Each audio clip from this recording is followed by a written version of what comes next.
You've heard it already, but now the digital version is out, so let's review it and see what we've learned from Indiana Jones 5. This movie is a perfect example of how Disney and Lucasfilm write their male characters.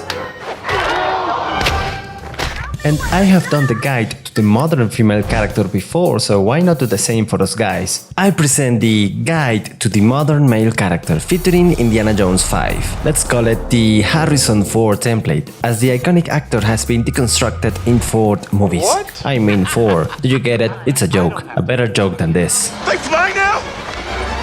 They fly now! 2015. In Star Wars Force Awakens, the sweet-talking, cocky and smooth, rebellious hero became an old and depressed man. Everything he did to defeat the Empire was pointless, because the Empire came back with a skin. He divorced Leia, he lost his ship, he reverted back to a careless smuggler, and the best part, his stranded emo son killed him. 2016, the Lego Star Wars Force Awakens movie, where Harrison leased his voice to endure the same thing all over, albeit with a much lighter tone. 2017, Harrison Ford reprised his role as replicant and former detective Deckard on Blade Runner 2049. The original Blade Runner character was already silent, jaded, cynical, and constantly struggling with the idea of hunting androids, the replicas. It was very easy for the sequel to turn him into a lonely, useless, and defenseless, regretful old man hiding in some desert. And finally, it's 2023. And a new Indiana Jones movie debuts after a series of Lucasfilm's flops. The studio's history under Kathleen Kennedy is short, unimpressive, and probably full of depth, but it is very particular and strict when it comes to character archetypes. So the romantic, fun, noble, brave, and hard-boiled treasure hunter and detective became an example of how Kathleen Kennedy imagines men: depressed, useless, lonely, angry, helpless, and regretful. Everything he accomplished, his bright career, his marriage, his family, his friends, and his devilish looks, somehow led him to become a fuck-up at his old age. Maybe it's not the writer's fault. They need to follow the Harrison Ford guidelines. Here are the roles. Number 1. The young failure. If the character is a young man, then it's a young idiot. It is pretty easy to follow and pretty easy to see Peter Pan in the newer movie, Loki on the show, Prince Eric in the Little Mermaid remake, Thor in Love and Thunder, Poe and Finn in the sequel trilogy are some recent examples. By idiot, I mean they play no significant role in the story, because they are unable to achieve anything on their own. Instead, they will follow the female hero and offer light emotional support. Number 2. The old failure. If the character is old, then he's depressed and defeated by life. He spends his time looking back at his older days with shame and regret. Indiana Jones, Willow, Kenobi, Boba Fett, and Luke Skywalker under Kathleen Kennedy. Other examples include Fury in Secret Invasion, Hawkeye in the Hawkeye show, or Picard in Star Trek Picard. Particularly, modern stories re-evaluate the deeds and results of former heroes with a complete disdain. Thanks for putting up with me. The obvious result is making them guilty, evil, and ill-intentioned. Number 3. The chasing simp.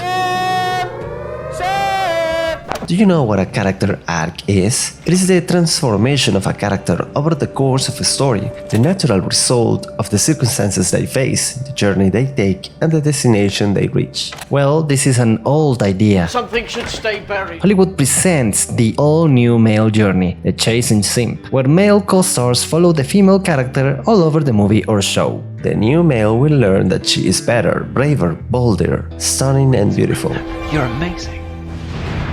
The character will chase her and endure anything they put them through. As a chasing simp, the male character will accomplish nothing and do nothing notable. Number 4. No judgment for thou. Male characters will never judge nor question their female and superior counterpart. Instead, men are devotees of this new all-mother religion that values people according to their gender and skin color. And as you can imagine, black and white women are at the top of the ladder. You need to follow them, praise them, hear what they say, protect them with your life, forgive and justify anything they do, and recognize your inferiority. In fact, the movie's new female hero, Helena Shaw, betrays and leaves Indiana Jones for dead 3 times in the movie. The classic hero still forgives her and trusts her. The lack of judgment goes hand in hand with the modern grey storytelling. There are no boundaries to distinguish good from evil anymore. I mean, the best parts about Star Wars is there is no good or evil. It depends on what side you're standing on, truly. You know. It's apparently a matter of perspective, and so perspective can explain away evident wrongdoings. Tell him to back off.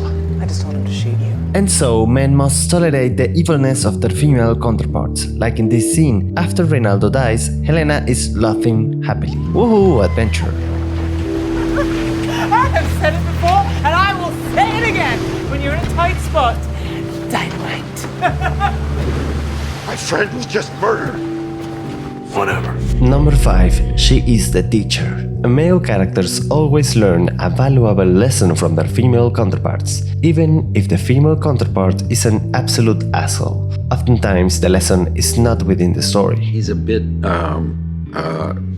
damped down in spirit until he's challenged by the character that Phoebe plays. And in the context of that relationship, he learns to love and laugh and live again. And what the fuck is you talking about? What the fuck was that? I'm sorry. Other times, the lesson is hearing how they have failed in the past from a much wiser, braver woman. More importantly, the men will always be less and worse in everything than their female counterparts. However, number 6, they learned nothing. How could they? They do nothing, achieve nothing, and face no actual obstacles. The girl will do everything, so by the end of the movie, the template will be left just as it was found.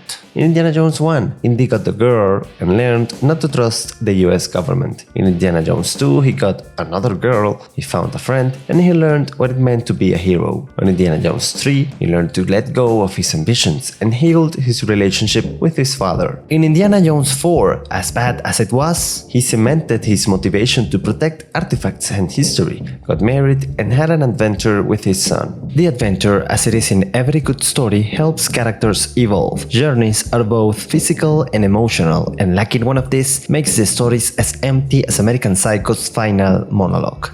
This confession has meant nothing. Finally, number 7. Blame the fans. After the inevitable failure of whatever movie, show or comic that follows the formula, the creator has to blame the fans for its lack of success. A week after Indiana Jones 5 debuted, James Mangold said, "Life is filled with peaks and valleys, and I appreciate when my fictional heroes such as Indy have their own ups and downs. So why does a segment of the audience seem to want these legacy characters to be infallible? I just can't figure out why anyone would want such little drama. Because your ups and downs are not the result of well-crafted drama. It's instead the result of a formula that forces patterns into characters, stories, and genres, regardless of how it fits with the themes, styles, and structures of any given property." And by property, I mean something old, popular, and with a majority of male audience. Hollywood doesn't dare do this with a new or smaller IP. Bullying. The Me Too movement against sexual harassment. Masculinity.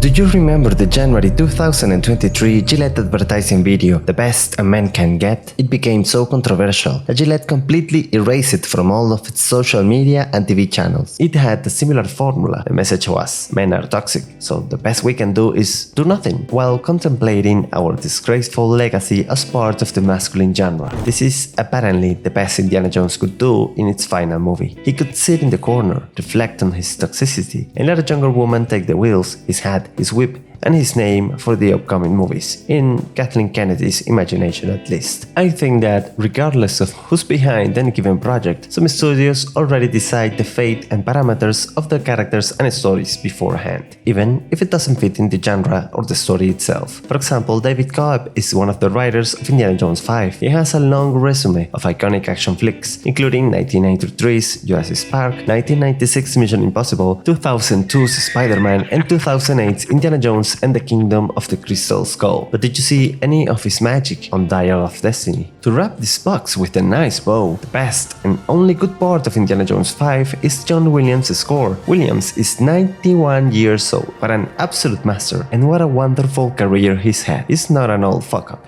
Anyhow, thank you for watching this far, and if you'd like to support this channel further, consider donating money on my Ko-Fi page. Goodbye friends, subscribe, tell me what you think in the comments, and keep the section civilized.